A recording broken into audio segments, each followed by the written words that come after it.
Si Elias Gatchalian ay kilala sa baryo bilang Kuya Padyak. Matangkad siya, maitim ang balat mula sa araw-araw na pagbabad sa init, at palaging may dalang payak ngunit malinis na damit. Kapag umaga, makikita siya sa tabi ng daan, nililinis ang gulong ng kanyang padyak habang tumatakbo ang oras ng 7:00. Minsan, pipikit siya at ilalagay ang 2 palad sa dibdib, parang binabasa ng puso ang kanyang araw-araw na panalangin. Panginoon, bigyan niyo po ng lakas ang ina ko. Tulungan niyo rin ako na magpatuloy. Hindi naging madali ang buhay ni Elias. 32 taong gulang na siya at simulat sa pool, sa padyak na ito umiikot ang kanyang mundo. Hindi niya akalain ang kanyang kabataang pangarap na magtrabaho sa ibang bansa ay magiging isang malaking pantasya na lang. Nang malaman ng kanyang nobya na si Meryl na hindi na siya makakaalis para magtrabaho abroad, naging malamig ang kanilang mga usapan. Ang dating masiblang kwento tungkol sa kanilang pinapangarap na bahay at sariling sasakyan ay napalitan ng tahimik na mga gabing hindi magkatabi. Isang araw, sinabi ni Meryl, "Elias, pasensya ka na. Mahal kita, pero kailangan kong maghanap ng sarili kong landas." At tuluyan siyang umalis. Masakit para kay Elias ang iniwang bakas ni Meryl. Hindi siya kailanman naging mapaghangad, ngunit ang malaman na hindi siya sapat dahil hindi niya maibigay ang buhay na nais ng nobya ay isang sugat na matagal maghihilom. Gayunman, hindi siya nagpaalipin sa lungkot. Sabi niya sa sarili, "Ang mahalaga, magpatuloy. May misyon ako dito." At ang misyon niya ay alagaan ang kanyang inang si Aling Marta, na noon pa man ay may alta presyon. Walang araw na hindi siya nag-aalala sa kalagayan nito. Kaya't kada kita sa padyak, diretso sa gamot at pagkain ang karamihan. Paraw-araw, sinasakyan ni Elias ang parehong ruta. Dumadaan siya sa pamilihan upang isakay ang mga tindera at ang ilang mag-aaral na hindi afford ang tricycle. Hindi lang pamasahe ang dahilan kung bakit paborito siya ng mga bata. Si Elias kasi ang tipo ng taong laging may kwento. Kapag nasiraan ang padyak sa gitna ng daan, tatawa lang siya at sasabihing, "Mga bata, maghintay lang tayo. Baka ang multo sa kalsada ang tumutulong sa aking mag-ayos nito." Palaging nagiging masaya ang biyahe kapag siya ang nagmamaneho, kaya't naging malapit ang loob ng mga pasahero sa kanya. Isang bagay ang kapansin-pansin kay Elias, ang hilig niya sa mga laruan. Tuwing matatapos ang biyahe sa hapon, nililinis niya ang padyak at kinukuha ang mga sirang laruan na makikita niya sa lansangan. May mga manika na walang traso, kotse-kotseng ngudang gulong at robot na hindi na kumikilos. Dadalhin niya ang mga ito sa maliit na workshop na ginawa niya sa likod ng kanilang bahay. Bagamat wala siyang formal na pagsasanay, natutunan niyang magdikit, magpintura at magbutingting hanggang sa magbukang bago ang laruan. Kapag may nakukumpleto siya, nilalagay niya ito sa isang kahon. Sa linggo, pupunta siya sa simbahan at ipamimigay ang mga laruan sa mga batang nakikita niyang naglalaro sa labas. "Kuya Elias, akin na po yan!" sigaw ng isang batang babae, si Anya, na mahilig sa manika. Tuwing makakakita si Elias ng bagong sirang manika, iniisip niya agad na para ito kay Anya. May mga bata namang humihiling ng maliit na truck o robot. Kapag nagtanong sila kung saan niya kinukuha ang mga laruan, ningitian lang sila ni Elias at sasabihin, "Galing sa magic ng padyak ko." Minsan, habang binubutihin niya ang isang laruan, naisip niya ang kanyang sariling kabataan. Lumaki siyang simpleng bata rin. Wala halos laruan, ngunit palaging masaya. Ang kanyang tatay, na pumanaw na, ang nagturo sa kanya na ang kaligayahan ay hindi lang sa kung anong meron ka, kundi kung paano mo ito ibinabahagi sa iba.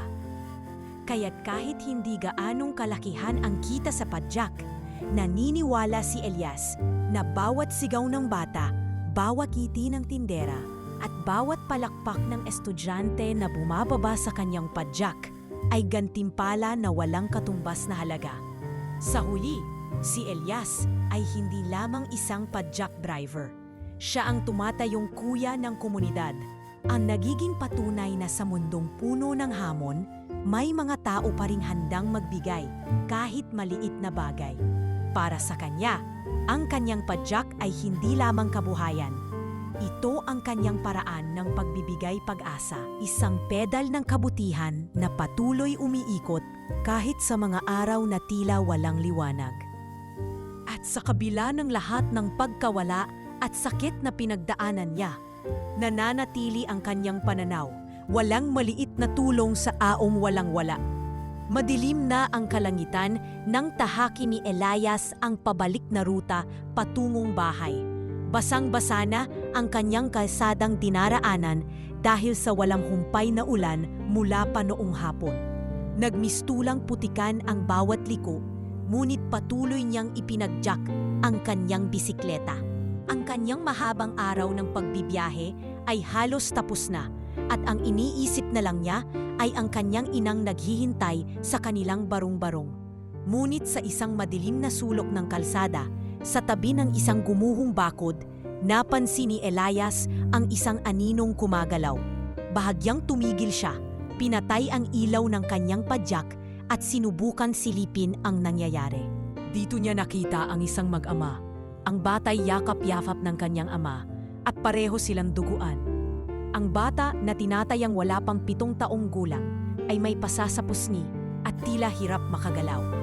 Samantalang ang ama naman ay may malalim na sugat sa noo at pilit na tinatakpan ng punit-punit na basahan ang dumadaloy na dugo. "Kuya, tulungan niyo kami." Mahina ngunit naririnig pa rin ni Elias ang boses ng bata. Walang pag-aalinlangan. Bumaba siya ng padyak at nilapitan ang mag-ama. "Anong nangyari sa inyo?" Tanong niya habang mabilis na sinisipat ang kalagayan ng dalawa. "Hinold up kami, kuya," sagot ng ama, si Mang Sulpicio. "Doon kami natutulog sa gilid ng ilog nang biglang may dumating na grupo. Kinuha lahat ng gamit namin. Wala kaming magawa. Nang lumaban ako, ito ang nangyari." Bahagyang itinaas ni Mang Sulpicio ang basahan at tumambad kay Elias ang sugat na tuloy-tuloy pa rin ang pagtagas ng dugo. Hindi na nagdalawang isip si Elias. "Sumakay na kayo. Dinala ko kayo sa health center. Malayo-layo ito, pero kailangan nating mapaayos yang sugat ninyo." "Pero kuya, wala kaming pambayad." Bulong ng bata, si Amboy, habang mas lalong humigpit ang yakap nito sa ama. "Hindi nyo na kailangang mag-alala dyan." Tugon ni Elias habang iniaayos ang kanyang padyak.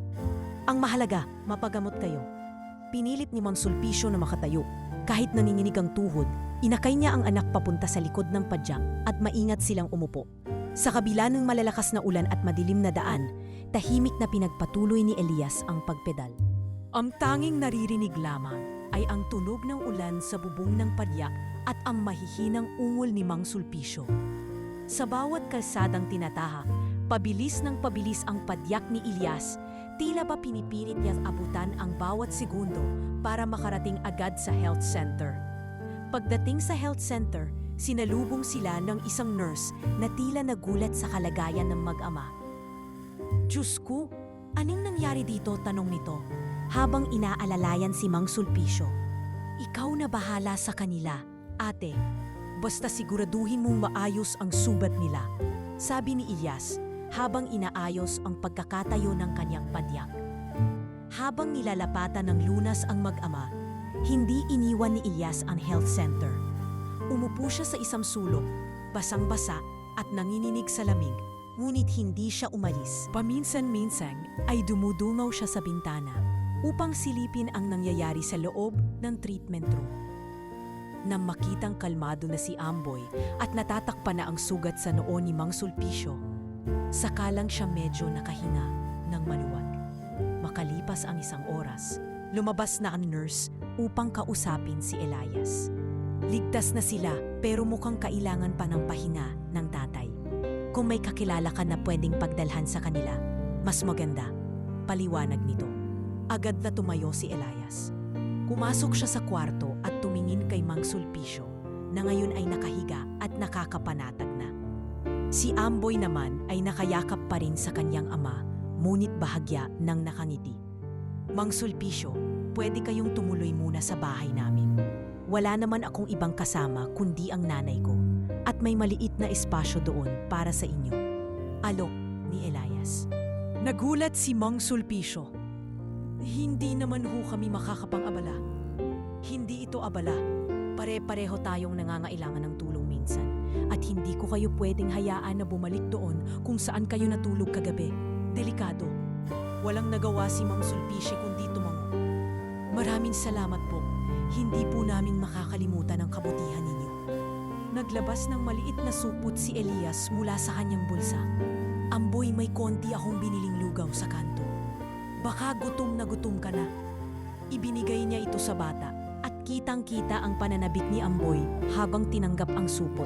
Salamat po kuya, sambit nito. Nang gabing iyon, hindi na iniisip ni Elias ang pagod o ang ulan. Ang mahalaga sa kanya ay nakatulong siya. Bagamat hindi niya pa alam kung paano susuportahan ang dagdag na gastusin, naniniwala siyang may paraan ang Panginoon. Basta't may malasakit, walang imposible. Bulong niya sa sarili habang muling inaayos ang padyak para sa biyahe pauwi. Kinabukasan, habang sinasampa ni Elias ang mga dahon sa tabi ng kanilang barong-barong, isang malinis at mamahaling SUV ang biglang huminto sa harap ng bahay niya. Nabigla si Elias at bahagyang huminto sa pagwawadis. Wala naman siyang ini-expect na bisita, lalo pat bihirang may mga sasakyang ganoon sa kanilang lugar. Tahimik niyang inihanda ang sarili, pinupunasan ang pawis sa noo at inaayos ang sariling kamiseta bago mainat na lumapit sa gate.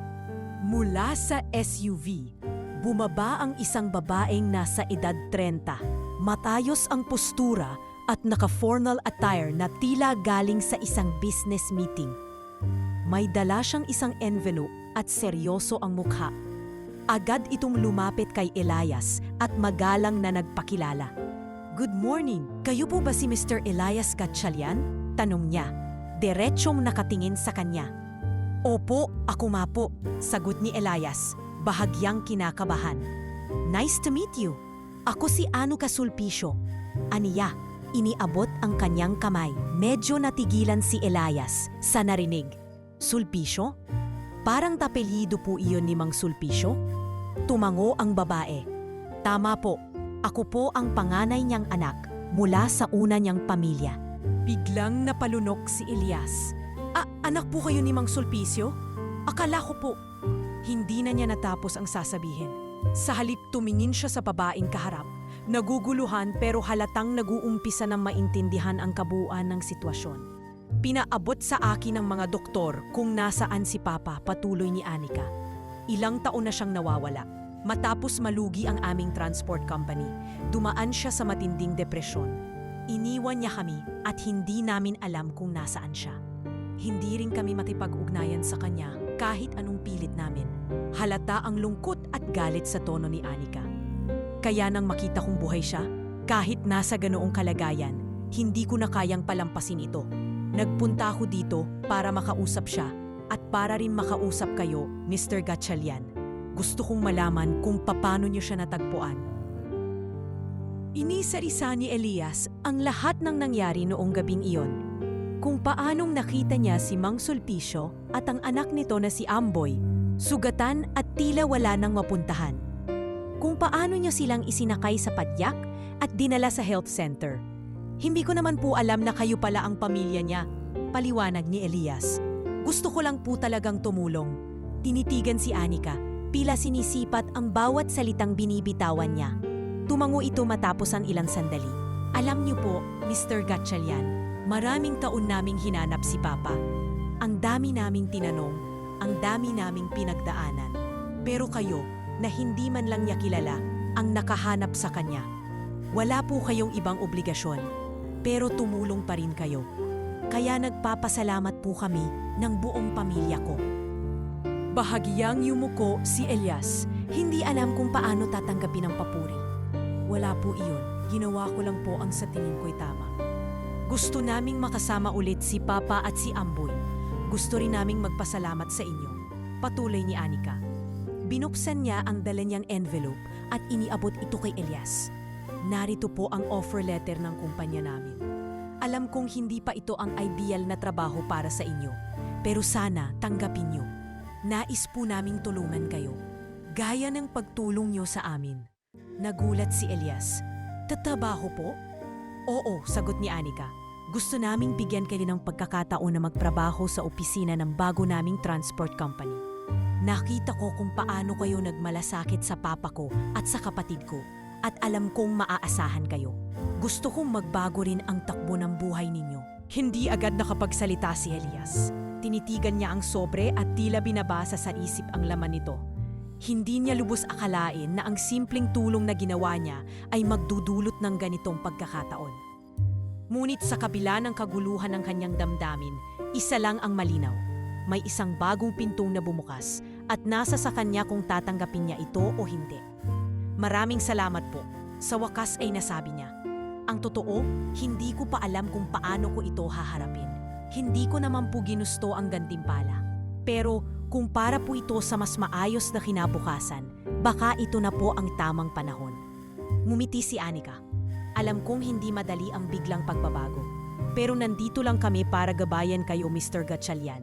At higit sa lahat, gusto naming magpasalamat sa inyo. Sa sandaling iyon, naramdaman ni Elias ang bigat ng responsibilidad na kailangang tanggapin. Ang muling magtaya ng sarili. Ngunit ngayon, hindi na lang para sa kanyang ina, kundi para rin sa pamilya ni Mang Sulpicio.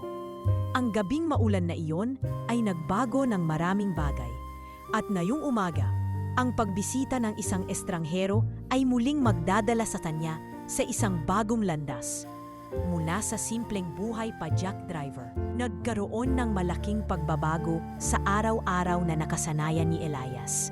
Tinanggap niya ang alok ni Anika at opisyal siyang naging bahagi ng kanilang kumpanya bilang utility supervisor.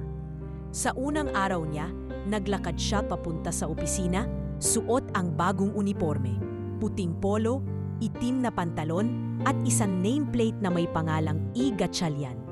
Habang nakatayo sa harap ng gusali, parang hindi siya makapaniwala na ito na ang simula ng panibagong kabanata. Pagpasok niya sa opisina, silalubong siya ni Anika. Good morning, Elias. Kamusta ang unang araw? Bati nito, nakangiti. Good morning, Ma'am Anika. Sagot niya. Medyo kabado pero excited din. Huwag kang mag-alala, sabi ni Anika. Kilala na kita bilang masipag at mapagmalasakit. Kaya alam kong kakayanin mo ito. Agad namang itinuro sa kanya ang opisina at ipinakilala siya sa iba pang empleyado. Medyo nanibago si Elias sa formalidad ng paligid. Mga taong naka-long sleeves. May mga desktop computer sa harapan at ang tahimik na kapaligiran na malayong-malayo sa kalsadang puno ng ingay ng padyak at mga usapan ng tindera. Pero kahit ganun, sinubukan niyang maging natural at mabait sa lahat. Makalipas ang 2 linggo, natanggap ni Elias ang kanyang unang sweldo. Hindi kalakihan ang halaga, pero sapat na upang makabili ng bagong yero para sa bubong ng kanilang bahay at ang kinakailangang gamot ng kanyang ina. Nanay, sabi niya habang inaabot ang supot ng gamot, hindi na po kayo mauubusan ng maintenance ninyo. Buwan-buwan po akong bibili ng bago. Napaluha si Aling Marta sa sinabi ng anak. Maraming salamat, Elias. Hindi ko alam kung anong ginawa ko para magkaroon ng anak na tulad mo. Maliit na bagay lang po ito, Nay, sagot niya habang iniabot ang supot. Habang tumatagal, unti-unti niyang nakasanayan ang trabaho. Araw-araw, sinusuri niya ang mga gamit at sistema sa opisina. Sinisigurong maayos ang supply ng kuryente at tumutulong sa anumang pangangailangan ng mga empleyado. Sir Elias, tawag ng isa sa mga staff. Sirain na po yata ang ilaw sa pantry. O sige, puntahan ko mamaya. Sagot niya, dala ang toolkit na ibinigay sa kanya noong unang araw. Sanay si Elias sa pagiging handy. Kaya't hindi na bago sa kanya ang mga simpleng pag-aayos. Ang kaibahan lang ngayon ay may uniforme siyang suot, may tamang oras ng pasok at may opisyal na posisyon. Bagay na noong unay, di niya inakalang mararating niya. Sa kabila ng mga bagong responsibilidad, hindi niya nakalimutan ang kanyang dating misyon. Tuwing linggo, si Kuya Elias, sigaw ng isang batang kilala niya. Papasok ko ako sa Sunday school. Libre po ba ulit? Oo naman, sagot niya. Sakay na. Tuwang-tuwa ang mga bata at mga matatanda tuwing linggo dahil kahit may bago na siyang trabaho, Hindi niya kinalimutan ang kabutihang dati niyang ginagawa. Sa opisina, patuloy siyang kinilala ng kanyang mga kasamahan. Alam mo ba, bulong ng isang empleyado sa kausap nito. Si Sir Elias sobrang bait. Noong isang araw, nakita ko siyang tinulungan yung magong janitor na magbuhat ng mga supply. Oo nga, siya rin ang tumulong sa akin nung nalaman niyang hindi ko mahanap ang report file ko. Siya pa ang naghanap, sagot naman ng kausap. Habang lumilipas ang panahon, naging kilala si Elias bilang taong may puso sa opisina. Madali siyang lapitan, hindi siya nagrereklamo, at laging may ngiti sa tuwing tumutulong. Isang hapon, tinawag siya ni Anika sa conference room. Elias, sabi nito, may napansin ang mga executive sa iyo. Alam nila kung gaano ka hands-on at kung gaano kahusay ang performance mo sa trabaho. Kaya gusto nilang i-recommend ka bilang Assistant Facilities Manager. Ano sa tingin mo? Hindi agad nakapagsalita si Elias. Iniisip niya ang mga pagbabago sa kanyang buhay. Ang simpleng pagkatao niya na ngayoy kinikilala na sa isang profesional na paraan. Kung sa tingin po ninyo ay kaya ko, ma'am, susubukan ko po. Sagot niya nang may halong kaba at tuwa. Hindi lang namin sa tingin, sabi ni Anika. Alam namin kaya mo. Bagamat malaki ang pagbabago sa buhay ni Elias, nananatili pa rin siyang simple at mapagkumbaba. Sa bawat araw na ginugugol niya sa opisina at tuwing linggo sa padyak, nararamdaman niya ang kasiyahan ng pagtulong sa iba at ang fulfillment ng pagkakaroon ng direksyon sa buhay. Para sa kanya, hindi na mahalaga kung saang ruta siya pupunta. Ang mahalaga ay nagagawa niya ang tama at nakakapagbigay ng liwanag sa paligid niya. Makalipas ang 2 buwan, napansin ni Elias ang mga pagbabago sa mga kilos ni Mang Sulpicio. Mas malakas na ang boses nito at muli nang sumisilip ang dating sigla sa kanyang mga mata. Nang tuluyang makalabas ito mula sa wellness center, sinadya nilang magtagpo sa opisina. Doon nakita ni Elias ang isang mas malusog na Mang Sulpicio. Wala na ang lungkot sa kanyang mukha at tila bumalik na ang kumpiyansa na matagal nitong nawala. Elias, bungad nito nang makita siya. Kung hindi dahil sa'yo, baka hanggang ngayon, nalulunod pa rin ako sa sarili kong kadiliman. Napangiti si Elias. Wala pong anuman, Mang Sulpicio, natutuwa akong makita kayong mas maayos. Sa tabi, tumayo si Anika at tahimik na pinagmamasdan ang ama. Matapos ang ilang sandali, lumapit ito at mahigpit na niyakap si Mang Sulpicio. Papa, patawad kung hindi kita naintindihan noon. Sana ay mapatawad mo rin ako. Bahagyang tumulo ang luha ni Mang Sulpicio habang hinahaplos ang buhok ng anak. Anak, ako dapat ang humihingi ng tawad. Matagal ko kayong iniwan, pero ngayon gusto kong bumawi sa lahat ng oras na nawala. Sa kabila ng emosyonal na tagpo, masarap na usapan ang sumunod. Isinalaysay ni Mang Sulpicio ang kanyang mga natutunan mula sa therapy. Kung paano niya muling natagpuan ang halaga ng pamilya at kung bakit kailangang harapin ang mga problema sa halip na tumakas. Naibsan ang bigat ng kanyang puso nang maramdaman niyang tanggap siya ng kanyang anak. At sa pagkakataong ito, ipinakilala siya muli sa kanyang mga apo na hindi niya nakilala sa maraming taon. Dahil sa pagbabago ni Mang Sulpicio, nabigyan din siya ng pagkakataong ayusin ang negosyo. Sa tulong ni Elias, muling binguhay ang transport company na dati niyang pinamunuan. Ngayon, kahit simpleng operasyons pa lamang ang umiiral, naroon ang sigasig na gawing mas maayos ang sistema at maghatid ng serbisyo na kapaki-pakinabang sa mga tao. Sa bawat pagpupulong, si Elias ang naging kanang kamay ni Mang Sulpicio.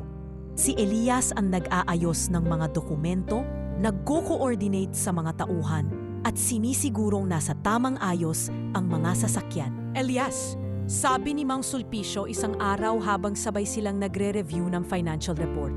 Hindi ko alam kung paano ko ito mabubuo kung wala ka. Hindi po kayo dapat magpasalamat sa akin, Mang Sulpicio, sagot ni Elias. Kayo po ang nagbigay sa akin ng pagkakataon. Ginagawa ko lang po ang kaya kong gawin. Ngumiti si Mang Sulpicio at tumango. Hindi lang basta ginagawa mo ang kaya mong gawin, Elias. Binubuhos mo ang puso mo sa lahat ng ginagawa mo. At yun ang bihira sa panahon ngayon. Habang tumatakbo ang negosyo, nagbago rin ang takbo ng buhay ni Amboy. Mula sa batang palaging tahimik at mahiyain, siya ngayon ay masigla nang pumapasok sa eskwela.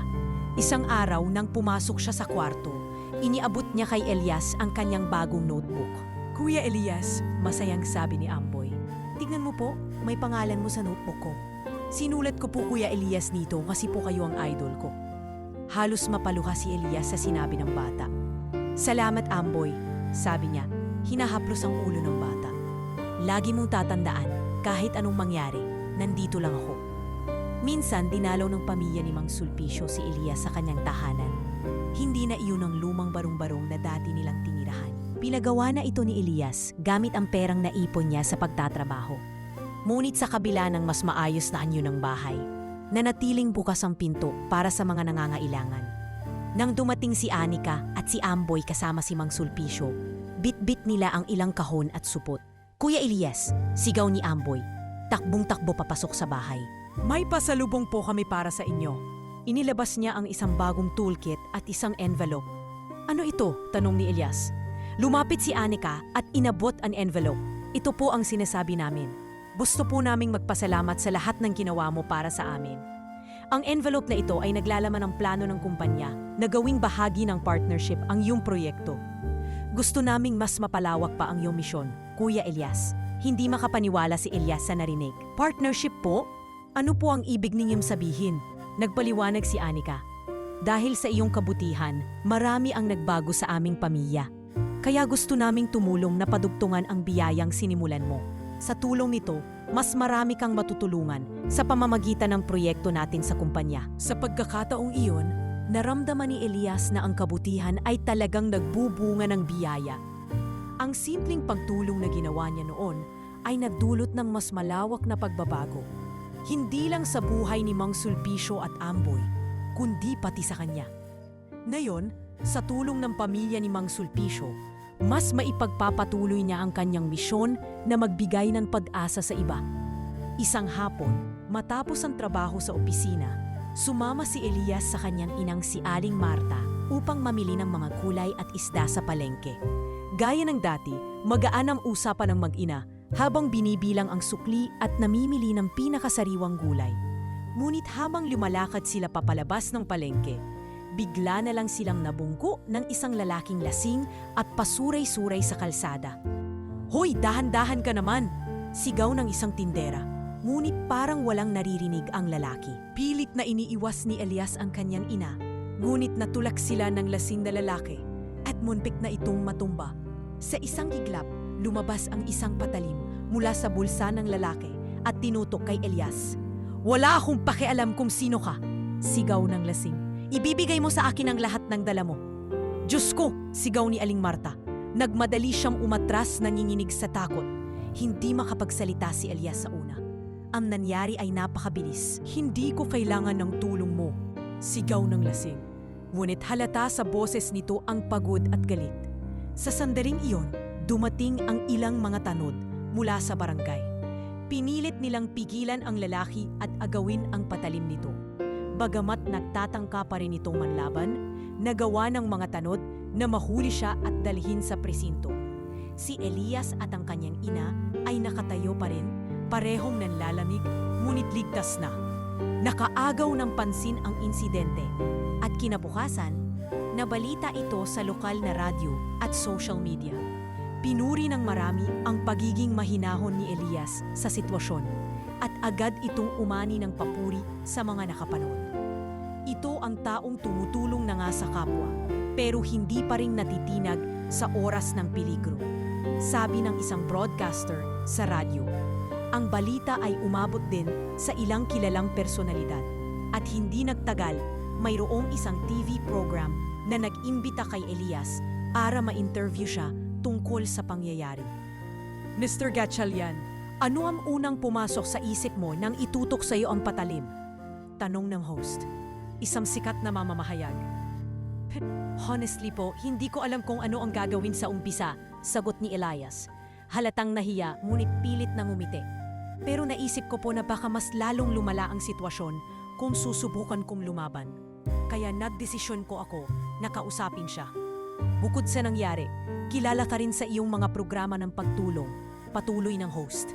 Ano po ang nagtulak sa inyo na gawin ang lahat ng ito? Napabuntong hininga si Elias. Naisip ko po kasi na marami sa atin ang nangangailangan ng tulong. At kahit maliit lang po ang maibigay ko, alam kong malaki na rin po ang maitutulong nito sa iba. Wala pong maliit na kabutihan, basta't bukal sa loob. Matapos ang panayam, nagsimulang dumagsa ang tulong mula sa mga tao. May mga nagpadala ng grocery items sa kanilang bahay. Ang isang kilalang foundation ay nag-alok ng scholarship para kay Amboy na sobrang ikinatuwa ng bata. Kuya Elias, sigaw ni Amboy nang ibinalita sa kanya. Makakapag-aral po ako ng tuloy-tuloy. Salamat po. Hindi ako ang dapat mong pasalamatan, sagot ni Elias. Hinahaplos ang ulo ng bata. Sila ang tumulong. Basta pagbutihan mo lang ha. Dahil sa suporta ng iba't ibang tao, nagkaroon ng inspirasyon si Elias na bumuo ng isang maliit na samahan. Pinawag niya itong Padyak ng Pag-asa. Layunin ng samahan na magbigay ng libreng sakay sa mga kababayan tuwing umaga, pati na rin ng simpleng tulong medikal, tulad ng pagbibigay ng gamot at first aid kits sa mga nangangailangan. Sa una, simpleng padyak at personal na pondo ang ginagamit ni Elias. Ngunit dahil sa pagtulong ng ibang mga tao, unti-unti itong lumago. Sir Elias, sabi ng isang kagawad sa barangay, alam mo, napakalaking bagay ng ginagawa mo. Gusto sana naming magbigay ng suporta. Kung may kailangan ka sa barangay, sabihin mo lang. Naku, salamat po, sagot ni Elias. Nag-aalanggang tumanggap ng tulong, ngunit halatang nagpapasalamat. Hindi ko po inakala na darating tayo sa ganito. Dahil sa mga nangyari, mas lumawak pa ang pagkakakilala kay Elias. Dumadami ang mga taong lumalapit sa kanya upang tumulong at mas lalong naging malawak ang epekto ng kanyang mga programa. Sa kabila ng mga pagbabagong ito, nanatiling simple ang kanyang pamumuhay. Hindi niya inakala na ang araw na nabunggo siya ng isang lasing ay magiging simula ng mas malaking pagkakataon upang magbigay ng pag-asa sa iba. Sa opisina, tahimik lang si Elias. Bagamat mabilis ang naging pag-angat niya bilang utility supervisor at pinuri siya ng maraming kasamahan, hindi ito kailanman ipinalaki ni Elias sa kanyang sarili.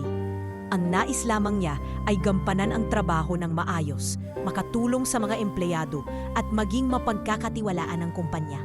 Ngunit hindi lahat ng tao sa paligid ay natuwa sa kanyang kasikatan.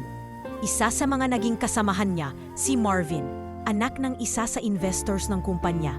Bata pa si Marvin, halos kaedad lang ni Elias, ngunit malayo ang kanilang ugali. Si Marvin ay palaging mainit ang ulo at tila hindi sanay na may umaangat sa trabaho bukod sa kanya. Ilang beses niyang narinig na pinupuri si Elias sa mga meeting at nararamdaman niyang nababaliwala ang kanyang sariling kontribusyon. Sa bawat papuring naririnig para kay Elias, unti-unting tumitindi ang selos ni Marvin. Hindi ko maintindihan, bulong ni Marvin sa isang kaibigan sa pantry. Bakit siya na lang nang siya? Utility lang naman siya. Tapos biglang naging paborito.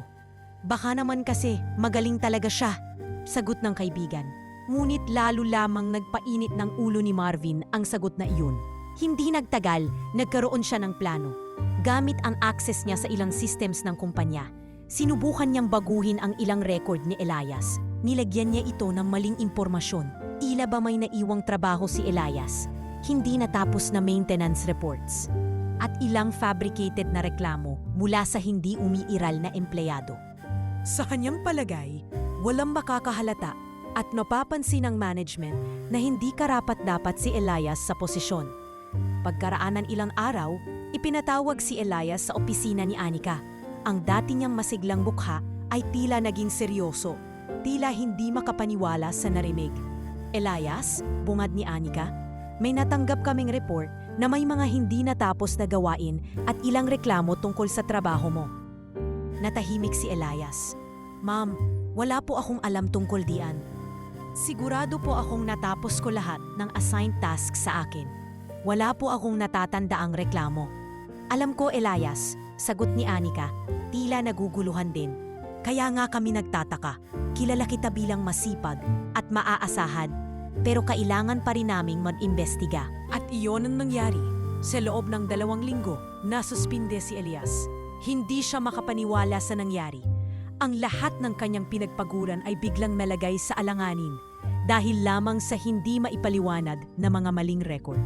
Anak, sabi ni Aling Marta, habang nakaupo sila sa mesa. Bakit parang masyado kang tahimik nitong mga nakaraang araw? Wala po, Nay. May inaayos lang po sa trabaho. Sagot ni Elias, pilit itinatago ang bigat ng nararamdaman. Ayaw niyang mag-alala pa ang ina sa kanyang sitwasyon.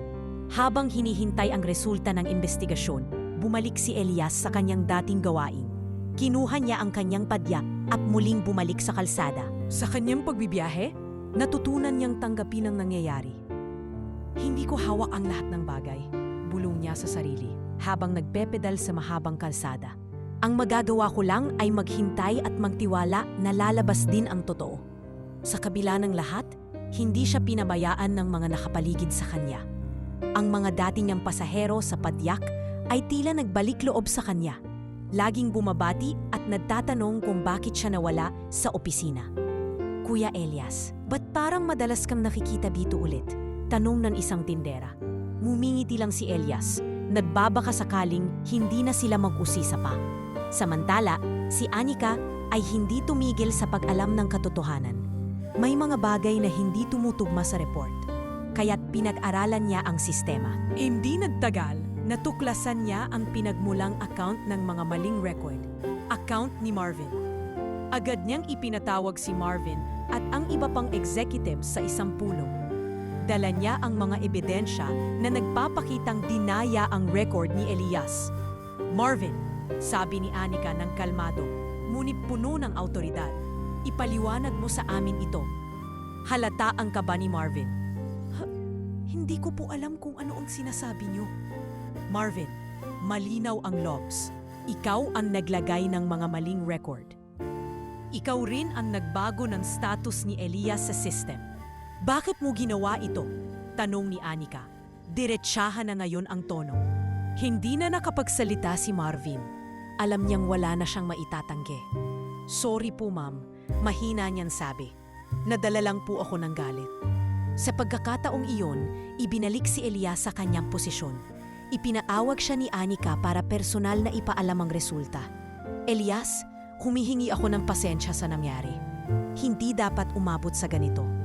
Ma'am, sagot ni Elias, wala po kayong dapat ihingi ng tawad. Ang importante po ay nalaman ang totoo. Salamat po sa pagtitiwala sa akin. Mula noon, lalong tumibay ang tiwala ni Anika at ng buong kumpanya kay Elias. Alam nilang hindi lang siya mahusay sa trabaho. Siya rin ang tipo ng taong tapat at totoo, kahit sa harap ng mga pagsubok. Sa kabila ng lahat ng naranasan niya, nanatiling matatag si Elias at ipinakita niyang ang pagiging mabuti at tapat sa sarili ay nagbubunga ng tagumpay.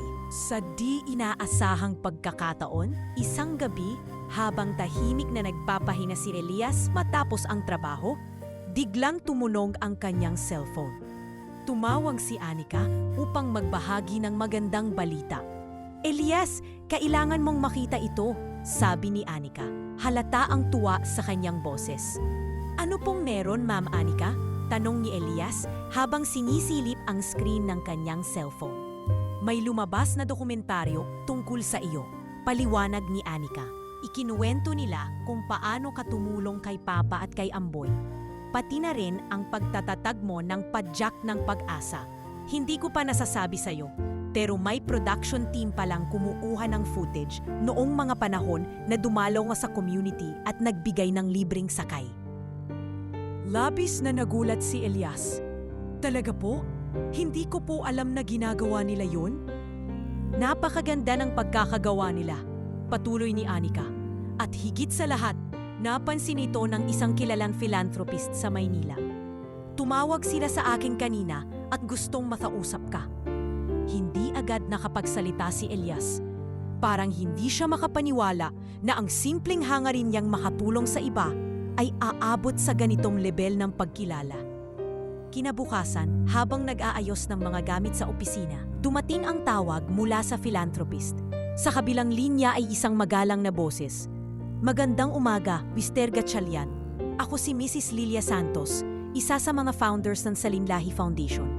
Napanood ko ang dokumentaryo tungkol sa iyo at gusto kong malaman kung paano pa namin kayo matutulungan. Hindi makapaniwala si Elias. Ma'am, napakalaking bagay na makausap ko kayo. Maraming salamat po sa inyong interes. Ang totoo po, marami pa akong gustong gawin para sa padyak ng pag-asa, pero limitado po talaga ang resources namin. Gusto kong pag-usapan kung paano namin magagamit ang aming pondo upang palawakin ang inyong ginagawa. Sagot ni Mrs. Santos. Alam kong kaya natin itong gawing mas malaking foundation para mas maraming tao ang makinabang. Kung handa ka, gusto kong mag-schedule ng meeting sa inyong lugar. Laking tuwa ni Elias. Opo ma'am, kahit kailan po ay handa akong makipag-usap sa inyo. Hindi nagtagal, nagkaroon sila ng formal na meeting. Nagbigay ng inisyal na donasyon ang Salinlahi Foundation at ginamit ito ni Elias upang magtayo ng isang community center. Ang dating simpleng padyak rides ay ngayon naging mas organisado. May sariling opisina at may volunteers na tumutulong sa pamamahagi ng serbisyo. Ang bagong community center ay may libreng pagkain para sa mga batang lansangan. May mga guro na nagtuturo ng basic education at may mga doktor at nurse na nagbibigay ng health check-up tuwing Sabado. Dahil sa laki ng proyektong ito, nagsimula na ring tumulong si Anika bilang volunteer. Sa simula, simple lang ang kanyang ginagawa, pagtulong sa pagre-repack ng mga pagkain, pag-aasikaso ng mga bata, at minsan pa'y pagbibigay ng libreng seminar para sa mga magulang. Ngunit habang lumilipas ang mga araw, mas naging malapit si Anika kay Elias. Hindi na lang ito isang proyekto para sa kanya. Naging personal na advokasya na rin ito. Sa bawat hakbang, naroon siya upang umalalay, makipag-usap sa mga donor, at siguraduhing maayos ang takbo ng lahat. Elias, sabi ni Anika, habang sila'y nakaupo sa loob ng bagong community center. Alam mo ba, hindi ko inakala na magiging ganito kalaki ang epekto ng simpleng kabutihan mo noon. Tingnan mo, ang daming bata ang natutulungan ngayon dahil sa'yo. Hindi lang naman po ako ang gumagawa ng lahat. Sagot ni Elias, tinatapos ang pag-aayos ng ilang dokumento. Kung wala kayo, kung wala ang mga donors, hindi po tayo aabot sa ganito. Napangiti si Anika, pero kung hindi rin dahil sa puso mong tumulong, wala tayong simula. Salamat, Elias.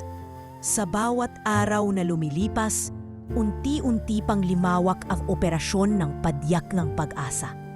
Mula sa isang munting community center sa kanilang baryo, umabot ito sa mga karatig probinsya. Nagkaroon ng mobile units na pumupunta sa mga liblib na lugar upang magbigay ng tulong. Nagkaroon ng partnership sa ibang foundations at mas lumaki ang suporta mula sa lokal na pamahalaan. Hindi rin nagtagal, nagkaroon ng annual event ang foundation. Isang araw ng pagdiriwang para sa mga benepisyaryo, volunteers at donors.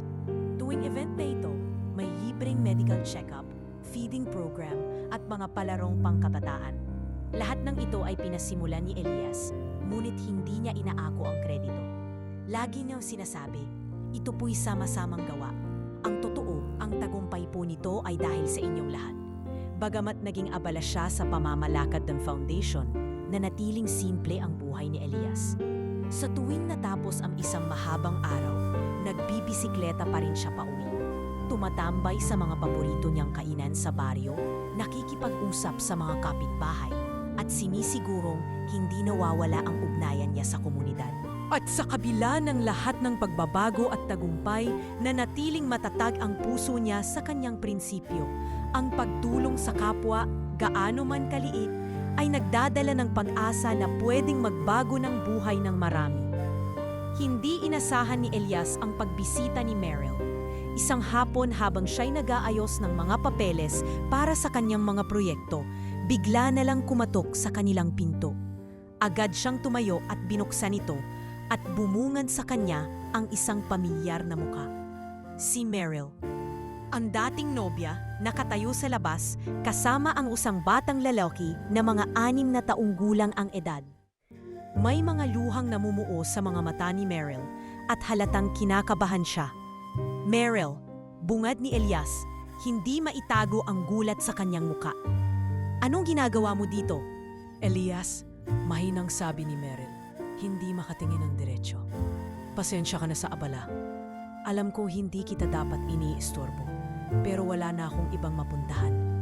Pasok muna kayo, sabi ni Elias habang sinisilip ang bata. Teka, sino to kasama mo? Si Ellie, sagot ni Meryl. Pinahid ang luha sa pinski at hinawakan ang balikat ng bata. Anak ko, anak namin ang kinakasama ko sa Maynila. Pero iniwan na niya kami, wala na kaming matirhan, wala na rin akong maaasahan doon. Kaya napilitan akong bumalik dito. Bahagyang natigilan si Elias. Maraming tanong ang pumasok sa isip niya, pero pinilit niyang maging kalmado. Halika, umupo muna kayo. Gusto niyo ng tubig? Meron akong tinimplang juice dito. Tumango si Meryl at dahan-dahan niyang pinaupo si Ellie sa upuan. Habang hinihintay ang inuming ibibigay ni Elias, humina ng malalim si Meryl. Elias, hindi ko na alam ang gagawin ko. Patawad kung sa'yo pa ako napadpad. Alam ko matagal na tayong wala, pero wala na akong ibang kakilala rito. Ibinalik ni Elias ang baso ng juice at tumingin kay Meryl. Wala kang kailangang ipaliwanag, Meryl. Naiintindihan ko.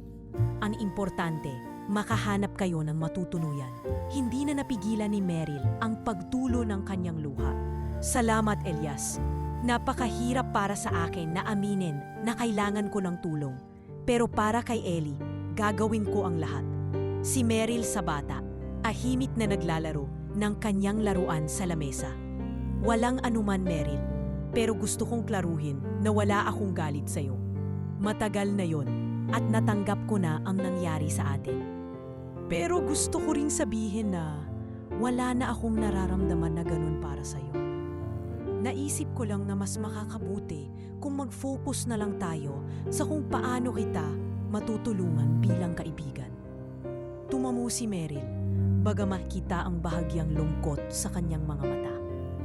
Naiintindihan ko, Elias. Hindi ako pumunta dito para humingi ng kahit ano pang iba. Gusto ko lang mabigyan ng maayos na buhay ang anak ko. Sa mga sumunod na araw, inulungan ni Elias si Meryl na makahanap ng trabaho. Isa sa mga mini grocery na bahagi ng kanyang community outreach ang naghanap ng cashier at agad niyang inirekomenda si Meryl. Sa tulong ng kanyang koneksyon, natanggap si Meryl at unti-unti nang Gayunpaman, hindi lahat ay maayos na umusad. Napansin ni Anika na ngayon ay naging mas malapit kay Elias ang unti-unting paglapit ni Meryl sa kanya. Minsang nakita niya itong pumunta sa opisina ni Elias, dala ang pagkain. Elias, dinalhan kita ng almusal. Alam kong madalas kang nakakalimot kumain, sabi ni Meryl. Inilalapag ang baunan sa mesa. Salamat, Meryl, tugon ni Elias. Nagulat ngunit tinanggap pa rin ang pagkain. Nakita ni Anika ang eksena mula sa malayo. Hindi niya maintindihan ang nararamdaman. Hindi naman siya dapat magalit, pero may kirot siyang nararamdaman sa tuwing makikita niyang magkausap si Meryl at Elias. Kapag nagtatanong si Anika tungkol dito, pilit lang ngumingiti si Elias at sinasabing, "Wala yun, Anika. Tumutulong lang ako sa isang kaibigan." Ngunit sa kabila ng paliwanag, hindi maitatanggi ni Anika ang tensyong dala ng muling paglapit ni Meryl. Hindi rin maitatanggi na nagsisimula siyang magtanong sa sarili kung saan siya nakapwesto sa buhay ni Elias. Sa bawat pagkakataon na nakita niyang magkasama ang dalawa, naramdaman niyang parang may distansyang nabubuo sa kanilang dalawa. Sa isip ni Anika, hindi na lang ito tungkol sa pagtulong. May mga damdaming nagiging komplikado. Elias. Anong ni Anika, isang gabi habang tinutulungan si Elias sa pagrepak ng mga donasyon. Sigurado ka bang wala na talaga sa inyo ni Meryl? Nagkibit balikat si Elias. Anika, matagal na kaming wala. Tinulungan ko lang siya kasi wala na siyang ibang takilala rito. Alam ko, sagot ni Anika. Pilit itinatago ang pagkabahala. Pero sigurado ka bang tama lang na palaging nandyan siya? Tumigil si Elias sa ginagawa niya at tiningnan si Anika. Ano bang ibig mong sabihin? Wala naman, sagot ni Anika. Mumiti ng pilit. Gusto ko lang siguraduhin na maayos ka pa rin. Bagamat walang malinaw na sagot, ramdam ni Elias ang kalalahanin ni Anika. Hindi niya maitatanggi na habang ginagabayan niya si Meryl at ang anak nito, may mga komplikadong bagay na nagkakaroon ng bigat. Ngunit sa kanyang puso, alam niyang ang tanging gusto niya ay makapagsimula muli si Meryl sa mas maayos na buhay. Kahit pa hindi maiiwasang magdulot ito ng tensyon sa iba. Habang patuloy na lumalaki ang operasyon ng Padyak ng Pag-asa, hindi maiiwasan na magkaroon ng mga bulong-bulungan sa loob ng grupo ng volunteers. Ang tila walang malay na mga ngiti ni Meryl kay Elias tuwing magkakasama sila at ang tila panakanakang pagbabantay ni Anika mula sa malayo ay unti-unting nagiging paksa ng usapan sa bawat pagsasama. Alam mo, isang volunteer ang bumulong sa katabi habang nag-aayos sila ng mga kahon ng donasyon. Parang may namamagitan kay Sir Elias at kay Ma'am Anika. Pero teka, di ba si Miss Meryl lagi rin niyang kasama? Parang may love triangle na nabubuo. Psst, huwag kang maingay. Baka marinig nila. Sagot naman ng katabi, bahagyang nagtatawa. Dahil dito, ramdam ni Anika ang mga mapanuksong tingin tuwing pupuntahan niya si Elias. Ngunit sa kabila ng lahat, nanatili siyang tahimik at kalmado. Alam niyang hindi angkop na magpadala sa mga chismis, ngunit hindi rin niya maitanggi ang lumalaking damdamin para kay Elias. Isang gabi, matapos ang isang matagumpay na feeding program, abala si Elias sa pag-aayos ng mga natirang supplies. Dumating si Anika, may daladalang ilang papel na kailangang pirmahan ni Elias. Tahimik niyang inilapag ang mga ito sa lamesa at naghintay habang si Elias ay abala pa rin sa pagtipiklop ng mga tarpaulin. Elias, biglang sabi ni Anika, "Pwede ba kitang makausap?" Tumingin si Elias, halatang nagtataka sa bigat ng tono ni Anika. "Oo naman, ano yon, Anika?" Inila ni Anika ang isang upuan at umupo sa harap niya. "Alam mo, matagal na kitang nakikilala. Simula nung tumulong ako dito, nakita ko kung paano ka magtrabaho, kung paano mo alagaan ang mga tao sa paligid mo, at kung paano mo kami pinangangalagaan ni Amboy. Hindi ko akalaing maguging espesyal ka para sa akin." Tahimik si Elias, pero hindi niya maikubri ang pagkatigagal. "Anika, salamat sa sinabi mo. Sa totoo lang, hindi ko alam kung paano sasagutin yan." Tumango si Anika. Sinubukang huwag ipakita ang sakit na nararamdaman. "Okay lang, Elias. Hindi kita pinipilit na may maramdaman din sa akin. Gusto ko lang malaman mo. Gusto ko lang maging totoo sa nararamdaman ko." Inawakan ni Elias ang sariling batok, tila nahihirapan. "Anika, hindi ko alam kung kaya ko pang magmahal muli. Hindi ko alam kung handa na ako para doon. Pero gusto kong malaman mo na napakalaki ng pagpapahalaga ko sa'yo. Wala kang ibang ginawa kundi tumulong, maging mabuting kaibigan at sumuporta sa lahat ng ginagawa ko." Tumango si Anika, kahit halata ang lungkot sa kanyang mga mata. "Ayos lang, Elias. Hindi ko naman hinihingi ang sagot na yon. Gusto ko lang sabihin sa'yo kung ano ang nararamdaman ko." Sa kabila ng mga salitang iyon, mas naging komplikado ang sitwasyon nang magdesisyon si Meryl na umalis. Isang umaga, pagkatapos ng lingguhang meeting ng mga volunteers, iniabot ni Meryl ang isang sulat kay Elias. "Elias," sabi ni Meryl, "aalis na muna ako. Maraming salamat sa lahat ng tulong mo. Hinding-hindi ko makakalimutan ang kabutihan mo sa amin ni Ellie. Pero sa tingin ko, mas makakabuti kung bigyan kita ng espasyo." Nagulat si Elias. "Bakit, Meryl? May problema ba?" "Wala naman," sagot ni Meryl. Nakangiti kahit may bakas ng lungkot sa kanyang mukha. "Pero sa tingin ko, panahon na para magpatuloy ako. Naging malaking tulong ka sa amin. Pero hindi ako pwedeng umasa sa'yo habang buhay. Gusto ko rin namang tumayo sa sariling mga paa. Kaya ito ang sulat na ito. Sana basahin mo." Hindi na naghintay nagsagot si Meryl. Tahimik niyang iniwan ang sulat kay Elias at umalis na. Sa muling pagbukas ay Elias ng papel, mababasa ang mga linyang, "Elias, maraming salamat sa lahat ng ginawa mo. Ang lalaking tinanggihan ko noon, ang lalaking itinakwil ng mundo, ay siya palang magiging bayani ng maraming puso. Huwag kang magbabago. Palagi akong nagpapasalamat sa Diyos na naging bahagi ka ng buhay namin. Sa muling pagbasa ni Elias sa mga salitang iyon, napaisip siya kung paano siya nakaraping sa puntong ito. Ang simpleng pangarap na makatulong ay nauwi sa mga relasyong hindi niya inasahan.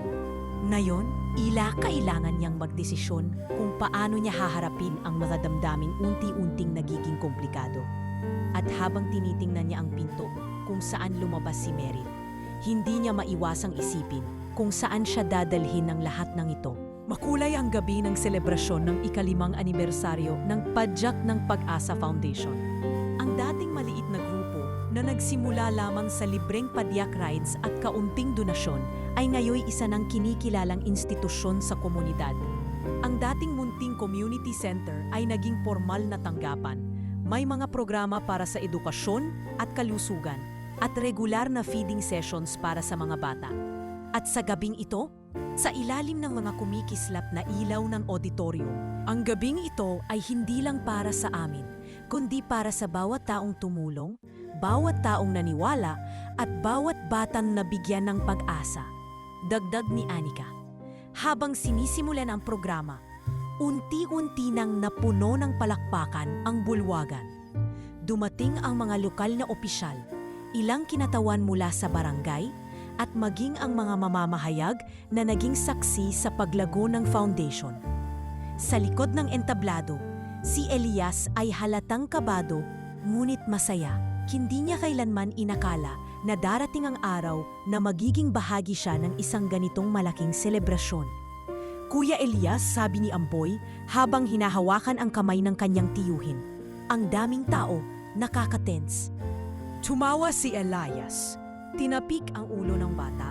Huwag kang mag-alala, Amboy. Ang mahalaga ay magpasalamat tayo sa lahat ng tumulong sa atin. Sa kalagitnaan ng programa, inanunsyo ng MC ang espesyal na parangal para sa gabing iyon.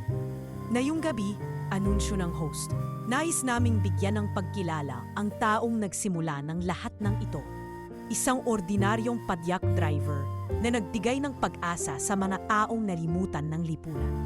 Ang gawad ng liwanag ay ibinibigay sa mga bayaning tahimik, sa mga gumagawa ng pagbabago ng walang kapalit. Nanlaki ang mga mata ni Elias. Kuya, ikaw yata yun, bulong ni Amboy, na ngayon ay grade 6 na honor student. Pinawag si Elias sa entablado at habang lumalakad siya papunta roon, hindi niya mapigilang lingunin ang mga tao sa likod. Naglalaro sa kanyang isipan ang mga alaala. Ang gabi ng maulang kalsada, kung kailan nakita niya si Mansulpicio at Amboy, ang mga umagang libre niyang hinahatid ang mga bata sa simbahan gamit ang padyak. Ang mga panahong nagsimula siyang mag-ipon ng sirang laruan upang ipamigay sa mga batang lansangan. Lahat ng iyon, tila ba bumalik sa kanya sa iilang saglit. Tumayo siya sa gitna ng entablado, hawak ang isang makintab na plake na may nakasulat na gawad ng liwanag. Ngayon, siya ang nasa spotlight. Ngunit sa halip na tumanggap ng lahat ng kredito, huminga siya ng malalim at nagsimula ng talumpati. Hindi po para sa akin ang gabing ito. Simula ni Elias, tahimik ngunit puno ng emosyon. Ang parangal na ito ay para sa aking ina, si Aling Marta, na nagsakripisyo ng lahat upang mapalaki ako ng maayos. Para ito kay Mang Sulpicio, na nagturo sa akin na kahit ang pinakamadilim na bahagi ng buhay ay maaaring pagdaanan kung may handang tumulong. Para ito kay Amboy na nagbigay sa akin ng inspirasyon para ituloy ang nasimulan. At para sa bawat isang tao na minsang naramdaman na parang wala na siyang boses sa lipunan. Kayo po ang dahilan kung bakit narito ako ngayon. Habang sinasabi niya iyon, unti-unting nagkakaroon ng mumunting hikbe sa audience. Ang mga volunteer na kanyang pinamunuan, ang mga batang tinulungan niya at maging ang ilang opisyal ay hindi maitago ang kanilang emosyon. Sa gitna ng lahat ng ito, nakita ni Elias ang nanlulumang mukha ni Amboy. Ang batang sinimulan niyang tulungan noon ay ngayon ay isa ng batang may pangarap. Nang inaabot ni Amboy ang plake kay Elias, tumulo ang luha nito. Kuya Elias, sabi ng bata, pinipigilan ang hikbi. Salamat po sa lahat. Gusto ko pong maging tulad ninyo balang araw. Hinaplos ni Elias ang buhok ng bata. pilit na hindi rin maiyak. Amboy, mas kaya mo pa. Mas marami kang kayang magawa. Sa pagkakataong iyon, tumayo si Anika mula sa kanyang kinaupuan. Ang dati niyang seryosong mukha ay napalitan ng ngiti at tila isang himig ng pagtanggap ang dala ng kanyang bawat hakbang papunta sa entablado. Hindi niya alintana ang dami ng tao. Hindi niya alintana ang mga bulong-bulungan. Tanging nais niyang ipakita ang kanyang pasasalamat at suporta para kay Elias. Pag-akyat niya sa entablado, hindi na niya napigilang yakapin si Elias. Mahigpit, walang alinlangan at puno ng damdamin. Ang mga tao ay napuno ng palakpakan at pagsigaw at sa sandaling iyon, alam ng lahat kung gaano kalalim ang samahan at respeto sa pagitan nina Anika at Elias. Hindi na mahalaga kung ano ang mga chismis. Ang mahalaga ay ang tunay na koneksyon na nabuo sa paglipas ng panahon. Salamat, bulong ni Anika habang yakap pa rin si Elias. Salamat sa lahat ng ginawa mo, hindi lang para sa akin, kundi para sa lahat ng narito. Sa sandaling iyon, hindi lamang tagumpay ang nadama ni Elias. Ang gabing iyon ay naging patunay na sa kabila ng lahat ng hirap at sakripisyo, may bunga ang bawat butil ng kabutihan. Ipinakita sa kanya ng mga tao ng award na hawak niya at naniyakap na iyon na hindi siya nag-iisa sa kanyang misyon. Ang maingay na inggit ng bakal na gulong at ang tunog ng mga pahina ng librong nililipat ng hangin. Ito ang mga bagong himig ng proyekto ni Elias. Sa kabila ng tagumpay ng Padyak ng Pag-asa, hindi niya naramdaman na dapat siyang huminto. Sa halip, hinanap niya ang mga lugar kung saan may higit pang nangangailangan. At dito siya nagkaroon ng ideya, isang mobile library. Gamit ang kanyang luma ngunit maaasahang padyak, sinimulan niyang baguhin ito. Inayos niya ang mga sirang bahagi. Nilinis at pininturahan ng makukulay na disenyo. Sa gilid nito, naglagay siya ng maliliit na istante na puno ng mga librong pambata, aklat pang edukasyon at kahit mga lumang nobela. Ang bawat sulok ng kanyang padyak ay nilagyan ng arteng nagbibigay inspirasyon. Mga guhit ng kabundukan, mga simpleng tanawin ng baryo at mga ngiti ng mga bata. Tinawag niya itong Padyak Basa, isang mobile library para sa mga bata sa liblib na lugar. Tuwing Sabado, isinasakay niya ang kanyang makulay na padyak at pumupunta sa mga barangay kung saan madalas hindi umaabot ang mga tulong pang-edukasyon. At dating niya sa isang lugar, agad niyang ilalapag ang maliit na banig at isasalansan ang mga libro. Ang mga bata na karaniway walang sapat na gamit sa paaralan ay nagkakagulo sa tuwing makikita ang makulay niyang padyak. Sa unay, nag-aalinlangan silang lumapit. Ngunit kapag nagsimula ng magkwento si Elias, unti-unti silang naaakit. Alam niya ba, simula niya, nung maliit pa ako, wala rin akong masyadong laruan o libro. Pero lagi kong sinasabi sa sarili ko na balang araw, makakahanap ako ng paraan para matuto. Ituturo niya ang isang pahina ng lumang libro. Kahit itong simpleng libro, pwede tayong dalhin sa ibang mundo. Pwede tayong mangarap. Kuya Elias, totoo po ba na padyak driver lang kayo dati? Tanong ng isa sa mga bata. Oo naman, sagot ni Elias, nakangiti. Pero kahit padyak driver lang ako, naniniwala ako na ang kabutihan at padraaral ay walang hangganan. Hindi mo kailangang maging mayaman para makatulong. Sapat na ang isang simpleng pusong handang magbigay. Ang kanyang simpleng kwento ay nagiging inspirasyon sa mga batang nakikinig. Unti-unti, may mga lumapit na estudyante mula sa malapit na bayan at voluntaryong tumulong sa kanyang mobile library. Kuya Elias, sabi ng isang high school student, gusto ko rin pong maging tulad ninyo. Paano po ba ako makakatulong? Nako, sagot ni Elias. Simple lang, sumama ka tuwing Sabado. Magkwento ka ng mga nabasa mo. Magturo ka ng simpleng aralin sa mga mas batang bata. Ang mahalaga, maipasa natin sa iba ang natutunan natin. At ganoon nga ang nangyari. Sa bawat stop ng Padyak Basa, hindi lamang si Elias ang nagtuturo, ang mga batang dati mahiyain. Ngayon ay nagbabahagi ng kanilang mga paboritong kwento. Ang mga high school volunteer ay nagtuturo ng simpleng arithmetic, pagbabasa, at minsan mga simpleng science experiments. Ang bawat Sabado ay nagiging piyesta ng pagkatuto. Dahil sa lumalaking pangangailangan, sinimulan din ni Elias ang isang scholarship fund. Ang dami kasing bata na gustong mag-aral pero walang pambili ng gamit. Paliwanag niya sa mga volunteers. Kung kaya nating mag-ipon para sa isang scholarship fund, mas marami tayong matutulungan. Sa tulong ng mga donor at mga event na ginawa sa komunidad, nagkaroon sila ng sapat na pondo upang maipagpatuloy ang edukasyon ng mga batang lansangan. Mula sa simpleng pagpapahiram ng libro, ngayon ay nakakapagbigay na sila ng mga notebook, uniform at enrollment fees. Ang simpleng pangarap ni Elias na magbigay ng pag-asa ay naging mas malaki at mas makabuluhan. Bukod sa mga bata, binalikan din ni Elias ang mga padyak driver sa probinsya. Alam niyang may mga katulad niya noon, mga padyak driver na halos hindi makaraos sa araw-araw, ngunit may puso ring tumulong sa iba. Pinuntahan niya ang mga terminong tila nakalimutan ng panahon. Dito, nagdala siya ng mga libreng repair kit. Nagbigay ng seminar tungkol sa tamang maintenance ng padyak at higit sa lahat, hilikayat ang bawat driver na gamitin ang kanilang transportasyon bilang tulay ng kabutihan. Hindi kailangan malaki ang ginagawa niyo, sabi ni Elias sa isang maliit na pagtitipon ng padyak drivers. Kahit yung simpleng pagpapahiram ng payong kapag umuulan o paghatid sa mga bata ng libre, malaking tulong na yon.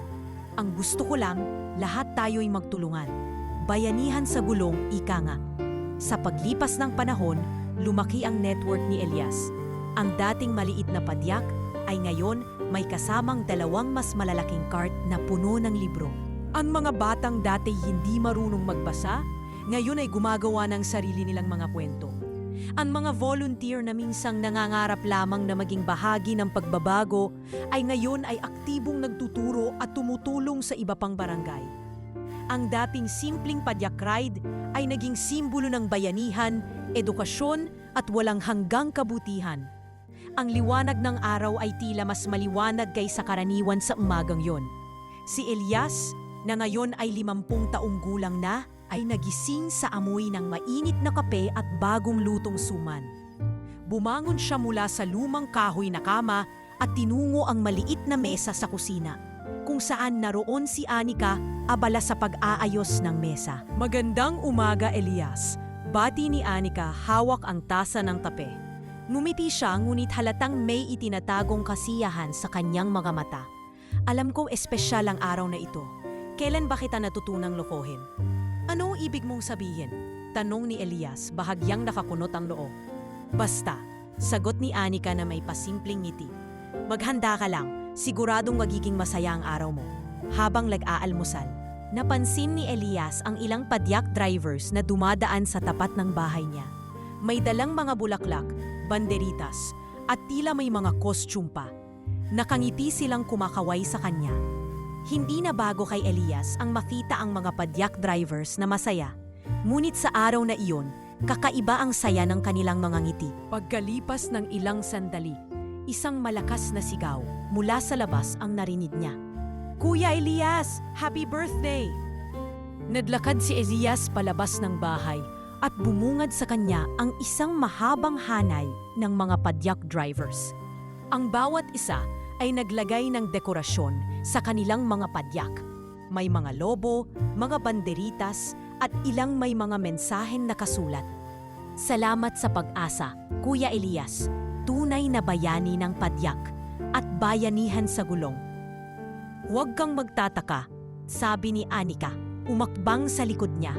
Lahat ng yan ay sorpresa nila sa'yo. Hindi ko lang magawang itago pa. Napangiti si Elias, ngunit mabilis din siyang nadbiro. Aba, mukhang nag-abala pa kayong lahat. Sana pinatulog niyo na lang ako niyang mahimbing. Tumawa ang lahat, ngunit halata sa mga ngiti nila ang pagmamahal at respeto para kay Elias. Kuya, wala yan. Hindi sapat ang mga bulaklak na to para masuklian ang lahat ng kabutihang ginawa mo. Sabi ng isa sa mga drivers, hawak ang isang basket ng prutas. Nagpatuloy ang parada at sa bawat baryo na dinaanan nila, may mga taong sumasalubong at bumabati. Sa gilid ng daan, may mga batang sumisigaw, "Kuya Elias, happy birthday po!" At tumatakbo patungo sa kanya para magmano. Ang mga lolo't lola sa bawat kalsada ay nag-aabot ng simpleng regalo. Mga prutas, tinapay o kahit simpleng handog mula sa kanilang tahanan. Sa gitna ng selebrasyon, dumating si Amboy. Ngunit hindi na siya ang batang kinarga ni Elias noong gabing iyon sa gilid ng kalsada. Si Amboy na ngayoy nakasuot ng uniforme ng guro, bitbit ang isang maliit na plake. Kuya Elias, sabi ni Amboy habang papalapit. Alam mo ba kung gaano kalaking inspirasyon ang binigay mo sa akin? Kung wala ka, hindi ko mararating ang pangarap kong maging guro. Hinawakan niya ang plake at iniabot kay Elias. Ito po para sa inyo. Galing ito sa eskwelahan kung saan ako nagtuturo ngayon. Gusto nilang malaman mo na lahat ng natutunan ko mula sa iyo ay ginagamit ko para ituro sa mga estudyante ko. Natigilan si Elias. Tiningnan niya si Amboy na ngayoy nasa harap niya. Hindi na bata, kundi isang guro na tumutupad ng pangarap. Tumulo ang luha ni Elias at niyakap niya ang dating batang pinulot lang niya sa tabi ng kalsada. "Salamat, Amboy," sabo ni Elias. Ang boses ay halatang nababasag sa damdamin. "Masaya akong makita kang ganito. Laging mong tandaan, nandito lang ako sa likod mo." Ngunit hindi natapos doon ang sorpresa. Sa huli ng parada, lumapit si Anika. Hindi na hawak ang isang bulaklak o regalo, kundi isang maliit na sobre. Iniabot niya ito kay Elias. "Ito," sabi niya, "ay hindi lang para sa'yo. Para rin ito sa atin." Binuksan ni Elias ang sobre at binasa ang nakasulat. "Ikaw ang tunay kong tahanan."